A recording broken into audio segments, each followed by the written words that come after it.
Hello children. आज हम अपनी पाठ्य पुस्तक के पद्य भाग में उत्कृत अत्यंत ही मार्मिक कविता जिसका नाम है एक फूल की चाह को पढ़ने वाले हैं। इसके रचनाकार हैं सिया राम शरण गुप्त जी। कवि ने अपनी इस कविता द्वारा समाज में व्याप्त सामाजिक जो कुरीतियां हैं, कुप्रथाएं हैं, सामाजिक छुआछूत की जो समस्या है उसको उजागर करने का प्रयास किया है। इस कविता के बारे में जानने से पहले हम कवि के बारे में जान लेते हैं। गुप्त जी का जन्म झांसी के निकट चिरगांव में सन 1895 ईस्वी में हुआ था। मैथिली शरण गुप्त जी, जिन्हें राष्ट्रकवि की भी उपाधि प्राप्त हुई थी, वे इनके बड़े भाई थे। सियाराम शरण गुप्त जी ने अपनी अनेक रचनाओं द्वारा सामाजिक कुरीतियों पर करारी चोट की। उन्हें कुप्रथाएं, कुरीतियां, इन सभी पर रचनाएं करना अत्यंत पसंद था। इसी बहाने वो व्यंग करते थे उन लोगों पर जो इनको अत्यंत महत्व देते थे, इन कुप्रथाओं कुरीतियों को अत्यंत महत्व देते थे। इनकी प्रमुख रचनाओं को आप इस पन्ने पर देख सकते हैं। प्रस्तुत कविता जो आज हम पढ़ने वाले हैं, इसमें इन्होंने उस समय की परिस्थिति का वर्णन किया है जब हमारा भारत देश आज़ाद नहीं हुआ था और उस समय एक महामारी फैली हुई थी। जैसे वर्तमान समय में भी आप देख रहे हैं कि एक महामारी फैली है, परंतु उस समय सुविधाओं का अत्यंत ही अभाव था। अतः हर तरफ एक हाहाकार मचा हुआ था। तो उसी से संबंधित उनकी यह कविता है। पढ़ते हैं कविता की ओर। उद्वेलित कर अश्रु राशियां, हृदय चिताएं धधका कर। सबसे पहले प्रथम पंक्ति पर ध्यान देंगे। अब यहाँ पर उद्वेलित अर्थात भावनाओं में डूबकर, हृदय में जो भावनाएं हैं, दुखी करने वाली जो भावनाएं हैं, उसमें डूबकर जो लोग, जिनके ऊपर महामारी का प्रचंड प्रकोप फैला हुआ है, वो पीड़ित लोग जो हैं, आंखों से वेदनापूर्ण अश्रुओं को बहा रहे हैं। उद्वेलित यानी हृदय को, हृदय में उनकी जो भावनाएं हैं उसमें डूब कर वो, यानी वो बहुत दुखी हैं। अश्रु राशियां यानी उनकी जो आंसुओं की धारा है, वो लगातार बहती जा रही है। और हृदय चिताएं धधका कर, यानी ऐसा प्रतीत हो रहा है जैसे उनका कोई अपना उनसे जब बिछुड़ जा रहा है तो उन्हें ऐसा लग रहा है कि उनके हृदय में चिताएं धधक रही हैं, अर्थात वो बहुत अत्यंत दुखी है। उस वेदना को कवि ने इन पंक्तियों द्वारा प्रकट किया है। तो इन पंक्तियों में वो बताते हैं कि जो महामारी है वो इतनी प्रचंड हो चुकी थी, इतना विकराल रूप धारण कर चुकी थी कि यहाँ वहाँ फैल रही थी। क्षीण कंठ मृत वत्साओं का करुण रुदन दुर्दांत नितांत, भरे हुए था निज कृष्णरव में हाहाकार अपार अशांत।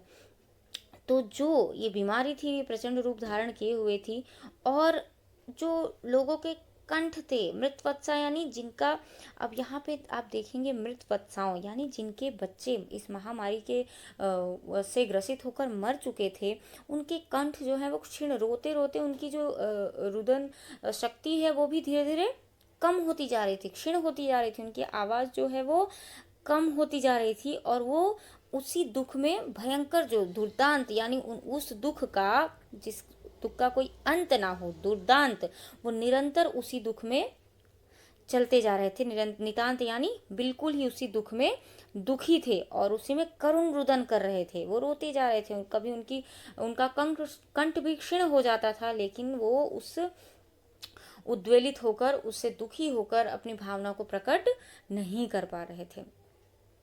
चारों ओर अवसाद भरे हुए था निज कृष्णरव में हाहाकार अपार अशांत, यानी जो वातावरण था वो एकदम शांत था। निज कृष्णरव, कृष्णरव यानी धीमी आवाज, वो धीमी आवाज में हाहाकार, एक ऐसा लग रहा था जैसे चारों तरफ ऐसा वातावरण मचला हुआ है, फैला हुआ है जो दिल को दहला देने वाला हो। तो उस समय ऐसा रूप धारण किए हुए थी महामारी। अब यहाँ पर एक पिता की मनोस्थिति, एक पिता और एक बच्ची की कहानी, जो कि बच्ची फूल मांगती है, उसकी कहानी यहाँ पर उन्होंने बताया है। बहुत रोकता था सुखिया को, न जा खेलने को बाहर, नहीं खेलना रुकता उसका, नहीं ठहरती वह पल भर। मेरा हृदय कांप उठता था, बाहर गई निहार उसे, यही मनाता था कि बचा लूं किस बात इस बार उसे। यहाँ पर जैसे महामारी अभी वर्तमान समय में फैली हुई है तो लोग घरों से बाहर नहीं निकल रहे हैं। बच्चों को तो खासकर बाहर नहीं निकलने दिया जा रहा है कि अगर कहीं से भी वो इसकी चपेट में आ गए तो बहुत तकलीफ की बात हो जाएगी। तो ये जो डर था वो उस पिता के अंदर भी था, जो कि सुखिया का पिता था, और वो चाहता था कि उसकी बेटी बाहर खेलने नहीं जाए। लेकिन बच्चे चंचल स्वभाव के होते हैं, वो नहीं रुकती थी, वो नहीं मानती थी और चली जाती थी खेलने के लिए बाहर। मेरा हृदय कांप उठता था बाहर गई। जब भी वो आता और देखता कि उसकी बेटी बाहर है तो वो बहुत दुखी हो जाता था, उसका हृदय कांप जाता था कि कहीं मेरी बच्ची को कोई बीमारी ग्रसित ना कर ले अपने अंदर। यही मनाता था कि बचा लूं किस भांति इस बार उसे। बस वो ये सोचता था कि ये महामारी किसी प्रकार से चली जाए और मैं अपनी बच्ची को बचा लूं। जैसे वर्तमान समय में भी हम सभी यही ईश्वर से प्रार्थना कर रहे हैं कि इस महामारी से हम सब बचे रहें, हमारा परिवार, हमारा समाज, हमारा देश, हमारा विश्व, सब इस महामारी से बचे रहें। अब वो मना करता था लेकिन उसकी बच्ची मानती नहीं थी। बच्चे चंचल स्वभाव के होते हैं, वो बाहर जाती थी, खेलती थी, और एक दिन जिस बात का डर था वही हुआ। भीतर जो डर रहा छिपाए, हाय वही बाहर आया। एक दिवस सुखिया के तन को ताप तप्त मैंने पाया। उसने कहा जो मेरे अंदर डर था, जो मैं किसी से नहीं बोलता था, बस ईश्वर से प्रार्थना करता था, लेकिन उसका क्या हुआ कि उसकी बच्ची बार बार, सुखिया जो है वो बाहर जाती थी और एक दिन अचानक उसे बीमारी ने ग्रसित कर लिया। उसका जो शरीर था वो तप रहा था। ज्वर में विह्वल हो बोली वह, क्या जानूं किस डर से डर। जो उसकी बच्ची थी वो एकदम बुखार से तप रही थी, बहुत ज़्यादा उसकी बच्ची बुखार से तप रही थी, और उसी ज्वर से तपते हुए उसने बोला कि पिताजी, मुझे देवी के प्रसाद का एक फूल लाकर दे दीजिए। उसने कहा पता नहीं किस अनजाने भय से, क्या जानूं किस डर से डर। यहाँ पे कवि कहते हैं कि वो पिता सोचता है कि पता नहीं मेरी बेटी किस डर से डर कर बोली कि मुझे केवल एक माता जी का फूल प्रसाद के रूप में लाकर दे दीजिए। आगे क्या होता है? क्रमशः कंठ क्षीण हो आया, शिथिल हुए अवयव सारे। धीरे धीरे क्या हुआ, उसकी बच्ची को, सुखिया को, वो बीमारी ग्रसित करती चली गई, कमज़ोर बनाती चली गई। उसका जो शरीर था वो ढीला पड़ गया, शिथिल हो गया था पूरा। वो क्षीण यानी कमज़ोर हो रही थी, और उसके जो अंग थे, शरीर के अवयव यानी सारे शरीर के जो अंग थे वो क्या थे, एकदम शिथिल हो गए थे, कमज़ोर हो गए थे। बैठा था नव नव उपाय की चिंता में मैं मन मारे। जो सुखिया का पिता था वो बस यही सोचता था कि मैं क्या करूं, नए नए उपाय सोचता रहता था अपने मन को मारकर, मतलब एकदम दुखी होकर बस एक ही बात सोचता था कि मैं क्या करूं जिससे मेरी बच्ची अच्छी हो जाए। जान सका न प्रभात सजग से हुई अलस कब दोपहरी, स्वर्ण घनों में कब रवि डूबा, कब आई संध्या गहरी। उसने कहा मुझे ये तक पता नहीं चलता था कि कब सुबह हुई, कब दोपहरी हुई, कब शाम हुई और कब रात हो गई, वापस कब सुबह हो गई। अर्थात उसे दिन रात का कुछ पता नहीं चलता था। इसलिए पता नहीं चलता था क्योंकि वह अपनी बेटी को ठीक करने के प्रयास में लगा रहता था। वो सोचता था कि क्या मैं ऐसा करूं जिससे मेरी बच्ची अच्छी हो जाए। सभी ओर दिखलाई दी बस अंधकार की ही छाया, छोटी सी बच्ची को ग्रसने कितना बड़ा तिमिराया। कवि कहते हैं कि वो पिता बोल रहा है कि मुझे हर तरफ अंधकार ही अंधकार दिख रहा था, कोई रास्ता नहीं दिख रहा था जिससे मैं अपनी को बच्ची को बचा सकूं। और वह धीरे धीरे उस महामारी के अंदर डूबती चली जा रही थी, अर्थात उसके जो शरीर थे वो धीरे धीरे और कमज़ोर से कमज़ोर होते चले जा रहे थे। तो उस समय सुखिया के पिता को ऐसा लग रहा था जैसे उसकी छोटी सी बच्चे को ग्रसने यानी अपने अंदर समाने के लिए कोई बड़ा सा अंधकार चला आ रहा है और सुखिया का पिता कुछ कर नहीं पा रहा है। तिमिर अर्थात अंधकार। ऊपर विस्तृत महाकाश में जलते से अंगारों से झुलसी जाती थी आंखें, जगमग जगते तारों से। जब हमारा मन दुखी होता है तो हमें अच्छी चीज़ें भी अच्छी नहीं लगती है। तारों को देखकर ऐसे साधारण हमेशा अच्छा ही लगता है, लेकिन उस समय उसे यहाँ पर अच्छी उदाहरण में नहीं दिया गया है। यहाँ पे बताया गया कि जिस प्रकार इस बड़े विस्तृत आकाश में जो तारे हैं वो अंगारों की तरह जल रहे हैं, उसके पिता को वो कैसे लग रहे हैं, अंगारों की तरह। वैसे ही उसकी बेटी जो है उसकी आंखें भी उसे ऐसे लग रहा है जैसे झुलसी हुई सी हैं, और तप्त एकदम शरीर जो है उसका उसका शरीर भी तप रहा है, उसकी आंखें भी तप रही हैं, और वह एकदम दुखी है। उसका पिता उसे कुछ भी समझ नहीं आ रहा है कि क्या करे वो अपनी बेटी के लिए। देख रहा था जो सुस्थिर हो, नहीं बैठती थी क्षण भर, हाय वही चुपचाप पड़ी थी अटल शांति सी धारण कर। उसने कहा कि मेरी बच्ची जो एक मिनट के लिए, एक क्षण के लिए, एक पल के लिए भी शांत नहीं बैठती थी, स्थिर नहीं होती थी, हाय आज वो चुपचाप पड़ी है। और ऐसे चुपचाप पड़ी जैसे अटल शांति, यानी ऐसी शांति हो जो टले नहीं, और जो टले नहीं, एकदम दृढ़। उसने ये प्रण ले लिया है कि मैं इसी शांति को धारण करके बैठी रहूंगी। और वह कुछ बोल भी नहीं रही है।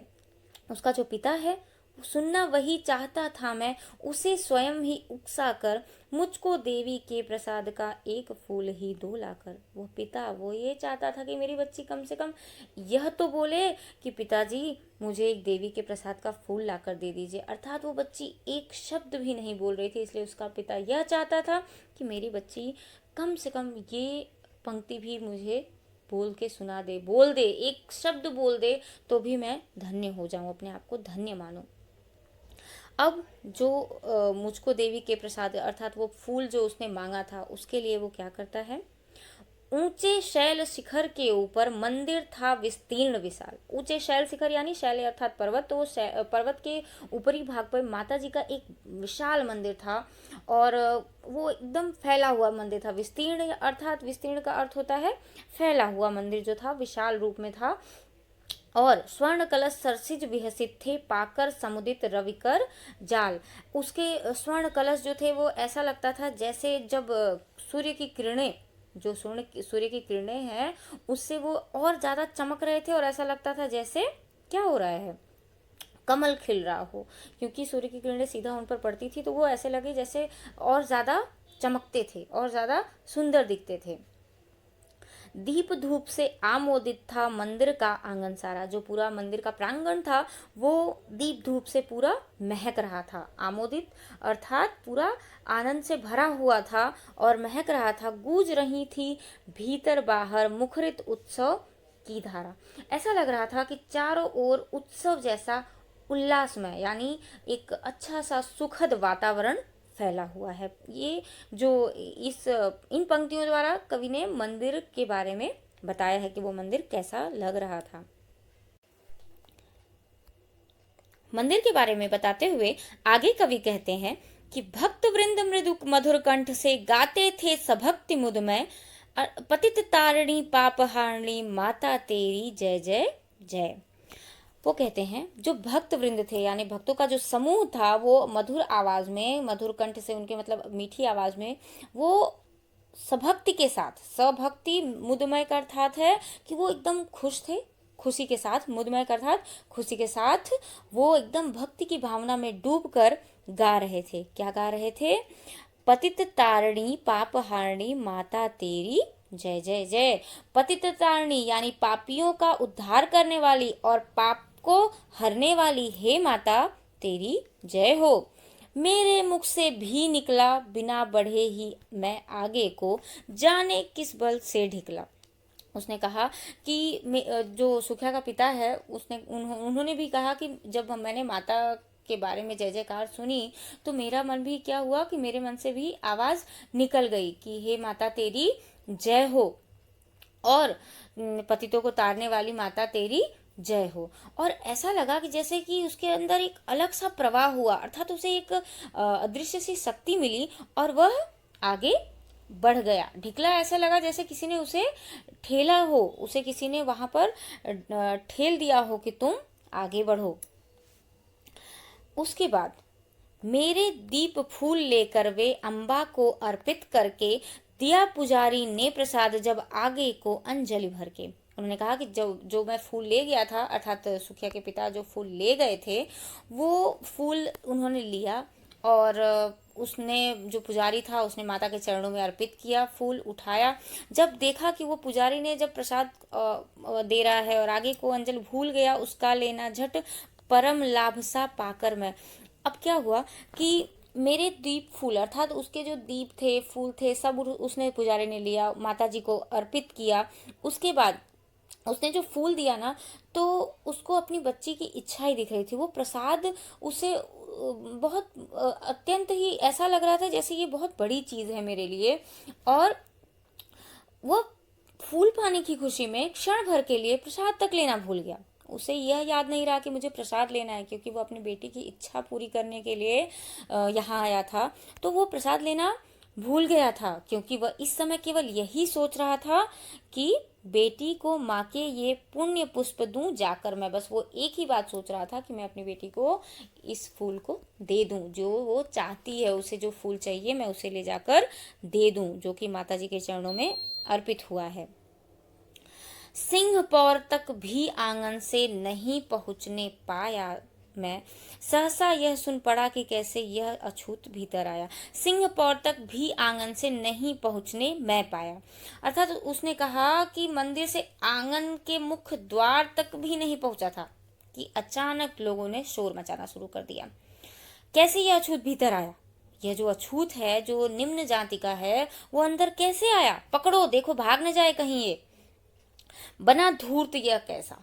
अब उसे क्या कहा जा रहा है? छल करने वाला। धूर्त का अर्थ होता है छल करने वाला। तो उन्होंने कहा ये धूर्त कैसे बन गया?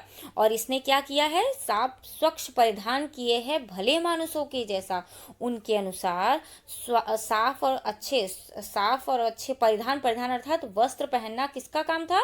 जो उच्च श्रेणी के लोग थे। तो इनको ये लग रहा है कि इसने क्या किया हमारे साथ? छल, कि अच्छे अच्छे कपड़े पहन के माता जी के मंदिर में आ गया और हमें बेवकूफ बनाने का प्रयास किया इसने। पापी ने मंदिर में घुसकर किया अनर्थ बड़ा भारी, कलुषित कर दी है मंदिर की चिरकालिक शुचिता सारी।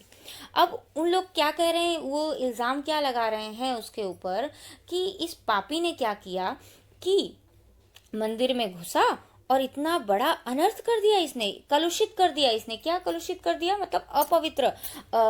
कलुषित का अर्थ होता है अपवित्र, और चिरकालिक का अर्थ होता है जैसे लंबे समय से इसकी जो शुचिता थी, जो इसकी पवित्रता थी। अब ये लोग, इन लोगों के अनुसार जो यहाँ इस मंदिर की चिरकालिक यानी वर्षों से ये जो पवित्रता चली आ रही थी, उस सुखिया के पिता के घुस जाने से वो पवित्रता क्या हुई? मिट गई। जो अभी ये बोल रहे थे कि पापियों को उद्धार करने वाली, पाप को हरने वाली, वो ये भूल गए और वो बोल रहे हैं कि इसने इस मंदिर को ही अपवित्र कर दिया। क्या मेरा कलुष बड़ा है देवी की गरिमा से भी? अब वो लोग उसको मारने पीटने लगे। तो उसने ये सोचा कि क्या ये जो मेरा पाप है, जो मेरा कलुष यानी मेरी जो अपवित्रता है, वो माता की महिमा से भी बड़ी है। किसी बात में हूं मैं आगे माता की महिमा के भी। ये लोग बोल रहे हैं कि मैंने इस मंदिर को अपवित्र कर दिया। क्या ऐसा हो सकता है? जो माता पापियों का उद्धार करने वाली हैं, पाप को हरने वाली हैं, उनसे बड़ा मैं हो सकता हूँ? ऐसा तो कदापि नहीं हो सकता। माँ के भक्त हुए तुम कैसे करके यह विचार खोटा, माँ के सम्मुख ही माँ का तुम गौरव करते हो छोटा। वो सुखिया का पिता जो है वो उनके भक्तों से पूछता है कि क्या उसका पाप देवी के पाप से, मतलब सॉरी, देवी की महानता से भी बढ़कर है? वो देवी को भी कैसे वो अपवित्र कर सकता है? उसके अंदर इतनी शक्ति तो है ही नहीं। और उसने कहा कि तुम लोग किस प्रकार के माता के भक्त हो? खोटा, या यह एक अजीब सा विचार जो तुम्हारे अंदर आ गया है, यह तो मुझे समझ ही नहीं आ रहा है। तुम लोग कैसे भक्त हो? माँ के सम्मुख ही तुम लोग माँ की महिमा को छोटा कर रहे हो। माता देख रही है कि तुम लोग उसकी महिमा को छोटा कर रहे हो।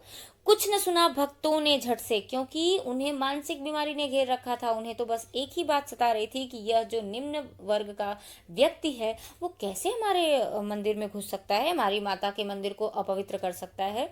जबकि सुखिया का पिता उन्हें यही समझाना चाह रहा था कि मैं माता से बढ़कर नहीं हूँ, मैं कभी भी माता को अपवित्र कर पाऊं, ये तो इतनी तो मेरी औकात ही नहीं है। उसने ये तक भी इन लोग को समझाने का प्रयास किया, लेकिन उन लोगों ने क्या किया? उन्होंने सुना नहीं और उसे घेर कर पकड़ लिया और मुक्के के घूंसे बहुत मारे और उसे नीचे गिरा दिया। मतलब किस लिए? वो बेटी की इच्छा पूरी करना चाहता था, एक फूल लेना चाहता था, लेकिन उन लोगों को भी वो बर्दाश्त नहीं हुआ। मेरे हाथों से प्रसाद भी बिखर गया, हाँ सबका सब। उसके हाथों में जो प्रसाद था वो पूरा बिखर गया, फूल जो था वो गिर गए। हाय अभागी बेटी, तुझ तक कैसे पहुंच सके अब? वो सोचने लगा कि हे मेरी अभागी बेटी, मैं तेरा अभागा पिता हूँ जो तुझे एक फूल तक नहीं ला कर दे सका। न्यायालय ले गए मुझे वे 7 दिवस का दंड विधान। उसे 7 दिन की सजा हुई। किस बात के लिए? क्योंकि उसने मंदिर को अपवित्र कर दिया था। किसके अनुसार?